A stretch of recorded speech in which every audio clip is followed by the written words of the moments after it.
Total লাইফে সবাইকে welcome. আশা করি আপনারা ভালো আছেন ও সুস্থ আছেন। নতুন বছরে সবাইকে জানাচ্ছি হ্যাপি নিউ ইয়ার। সবাই যেন সবসময় হাসি খুশি থাকেন ও সুস্থ থাকেন। আজ আমি একটা রেসিপি নিয়েছি, সেটা হচ্ছে ভেজ চাউমিন বা অনেকে বলে থাকে নুডলস। ফার্স্ট আমি কি করেছি, নুডলসটাকে সেদ্ধ করে নিয়েছি বা চাউমিনটাকে সেদ্ধ করে নিয়েছি। কিভাবে সেদ্ধ করলে চাউমিনটা ঝরঝরে হবে সেটা একটা টিপস অবশ্যই আমি তোমাদের সাথে শেয়ার করব। কড়াটা গরম হতে এর মধ্যে দিয়ে দিলাম সাদা তেল, তারপর দিয়ে দিলাম পেঁয়াজ কলি, কাঁচা লঙ্কা, 3টে কাঁচা লঙ্কা নিয়েছি, দিয়ে দিলাম। একটু হালকা ভাজা ভাজা করে তার মধ্যে দিয়ে দিলাম আদা কুচি। আদার গন্ধটা যতক্ষণ না যাচ্ছে ততক্ষণ কিন্তু আমি আর কোনো সবজি দেব না।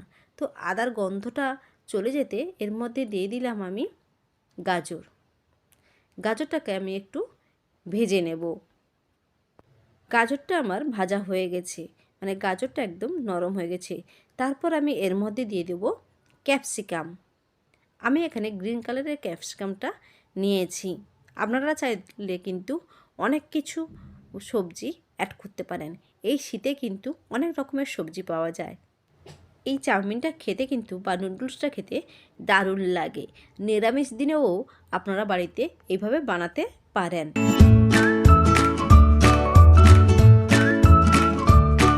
এরপর আমি এর মধ্যে দিয়ে দিলাম লবণ, পরিমাণ মতো লবণ দিয়ে দিলাম। দিয়ে আবার আমি কিন্তু এটাকে হালকা করে ভেজে নেব। এরপর আমি দিয়ে দেব বিনসটাকে কিন্তু সমানভাবে ভেজে নেব। আমি সবাইকে বলছি কেউ কিন্তু স্কিপ করে দেখো না। আমি বুঝতে পারছি অনেকেই কিন্তু স্কিপ করে দেখে যাচ্ছ। প্লিজ প্লিজ প্লিজ তোমাদের সবার কাছে আমার একটাই রিকোয়েস্ট, ফুল ওয়াচ করো। এইবার আমি দিয়ে দেবো বাঁধাকপিটাকেও সমানভাবে আমি ভেজে নেব। যারা আমার ভিডিও দেখছেন আমার চেয়ে বয়সে বড় হলে আপনাদেরকে জানাই আমার প্রণাম, আর ছোটোদেরকে জানাই আমার ভালোবাসা।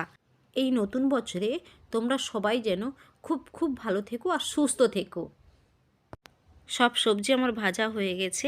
এইবার আমি এর মধ্যে দিয়ে দেব সয়া সস, দিয়ে দিলাম 2 চামচ, আর দেব ভিনিগার 1 চামচ। দিয়ে ভালো করে আমি সব সবজির সঙ্গে মেখে নেব। আর এই রেসিপিটা যদি এইভাবে বানান দেখবেন বাড়িতে রেস্টুরেন্টের মতো স্বাদ পাবেন।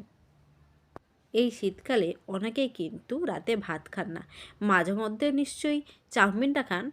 যদি বাড়িতে এইভাবে বানান দেখবেন আপনার প্রশংসা সবাই করবে। এইবার আমি দিয়ে দিলাম সেদ্ধ রাখা নুডলস বা চাউমিন।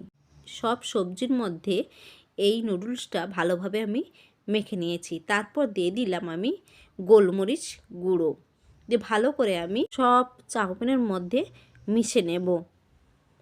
এই চাউমিনটা কিন্তু আমি জাস্ট সেদ্ধ করেছি, ভেজে রাখিনি, কিন্তু আমার চাউমিনটা খুব সুন্দর ঝরঝরে হয়েছে আর দেখতেও দারুণ হয়েছে। আমার এই রেসিপিটা যদি আপনাদের ভালো লেগে থাকে লাইক শেয়ার কমেন্ট করবেন, অনেক অনেক শেয়ার করবেন, এইভাবে সব সময় আমাকে সাপোর্ট করবেন। তো আজকের মতো বাই বাই, আবার অন্য কোনো দিন নতুন কোনো ভিডিও নিয়ে হাজির হব। আজ আসছি, সবাই ভালো থাকবেন, সুস্থ থাকবেন, বাই বাই।